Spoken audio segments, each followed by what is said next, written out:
A broader perspective now. Richard Heydarian is a scholar and policy advisor and a widely published writer. His most recent book is called Duterte, a populist revolt against elite democracy. We reached him in Perth, Australia.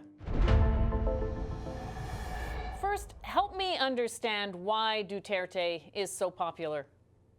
Well, first of all, we have to put that within historical context. Almost all Filipino presidents in recent surveys, with the exception of President Arroyo, who won a very controversial election back in 2004, have had relatively high approval ratings. They say in tropical countries, we have long honeymoons. The same thing applies to our politics. So actually, if you look at numbers of Duterte right now, they're not too far from the numbers that former Presidents Ramos and the two Aquinos had in the past 30 years. That's one thing. On the other hand, I think President Duterte is also appreciated by the public for his decisiveness. There is this kind of cult of action in Philippine political culture, whereby sometimes people are not really looking at the results or outcomes of what presidents or leaders do. They more look at the decisiveness or willingness of a leader to actually deal with a specific problem.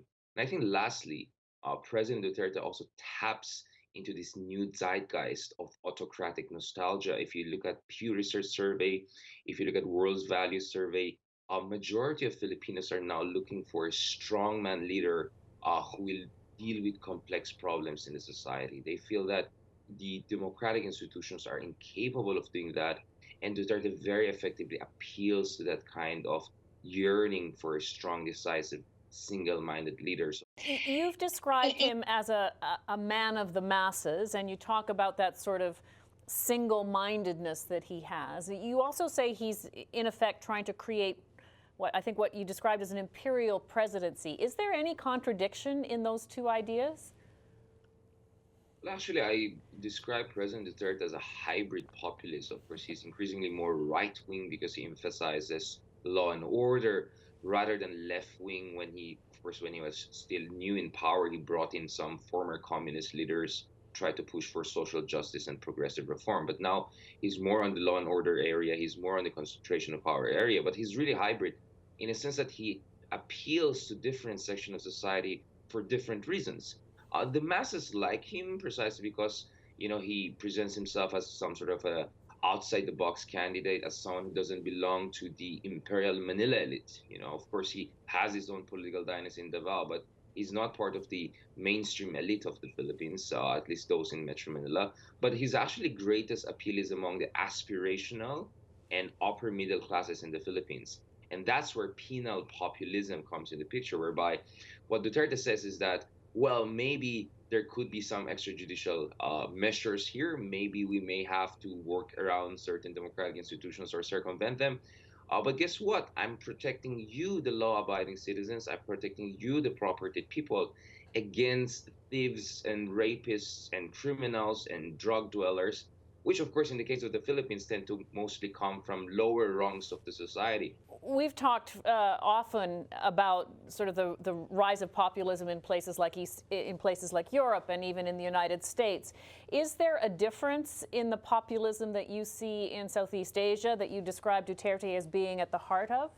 The factors that led to rise of populism, like Donald Trump or Marine Le Pen, in Europe are quite different from that in emerging market democracies. If you look at the Philippines, India, Turkey, and increasingly Indonesia, these are rapidly growing economies. This is not the West, whereby you have declining manufacturing, you have people being displaced due to globalization. In fact, the Philippines, Turkey, India, these are countries that have been benefiting from globalization.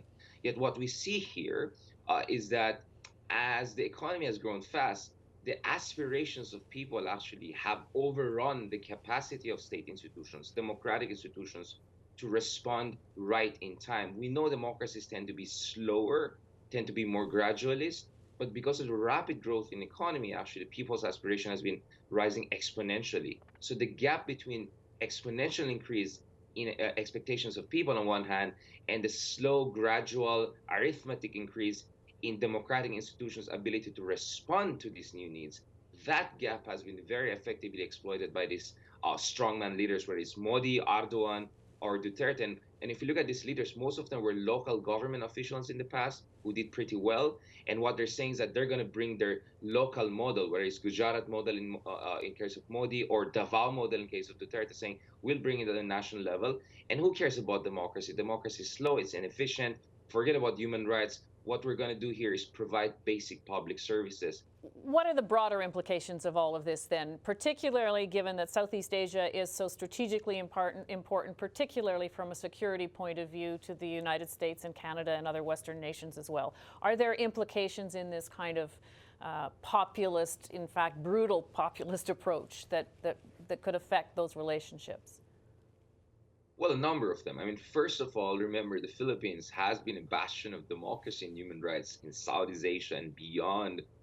For decades, we have been inspiring other countries to make democratic reforms. We have been fighting for human rights. So now suddenly you have the Philippines actually as the harbinger, or actually at the cutting edge of a laboratory of 21st century authoritarianism. This is what we see in the case of the Philippines, for instance. And when the Philippines was the chairman of the Association of Southeast Asian Nations, President Duterte, in a way, actually promoted his own way of approaching problems like drugs and criminality and terrorism. So there was a Duterte effect across the region. More broadly, there's a geopolitical impact because what President Duterte is doing, in my opinion, is bringing back that old debate on Asian values. He's saying that human rights, democracy, these are imposed values from the West that are not universal. He has been openly attacking the West for its supposed hypocrisy. And that has actually encouraged autocrats across the region to say, well, if the Philippines can do that, an ally of the United States, a former bastion of human rights, then we can do that. And more broadly, of course, this is also, in a way, helping China, you know. So Duterte's disagreement with the West has actually pushed him towards China. And China is one of the countries that has now become one of the key allies of the Philippines. So in the United Nations Human Rights Council, potentially in the United Nations Security Council, if things get ugly for Duterte in the International Criminal Court, China is coming to the rescue of the Philippines. And very interestingly, China keeps on talking about the Philippine sovereignty and the necessity to respect Philippine sovereignty, when in fact, China has been violating the Philippine sovereignty in the South China Sea. In fact, it's China who has been violating international law by ignoring our arbitration ruling that benefited the Philippines. And now, of course, Duterte, in exchange for China's support on human rights and democracy issues against the pushback from the West, seems to be also compromising in terms of the Philippines' stance in the South China Sea. And that's also like encouraging China to also expand its footprint in the area. Just the other day, the ruling party in the Philippines, PDP Laban, where Duterte comes from, had a celebration whereby they were next to Chinese officials. So you have the Communist Party of China right now having some sort of an alliance with the ruling part of the Philippines, which is extremely mind-boggling, despite all the roller coaster we have been going through since Duterte coming to power. And we don't know where this is going, but the signs are not very good for Philippine democracy. Richard Heydarian, thank you very much for your insight on all of this and putting it into context. My pleasure.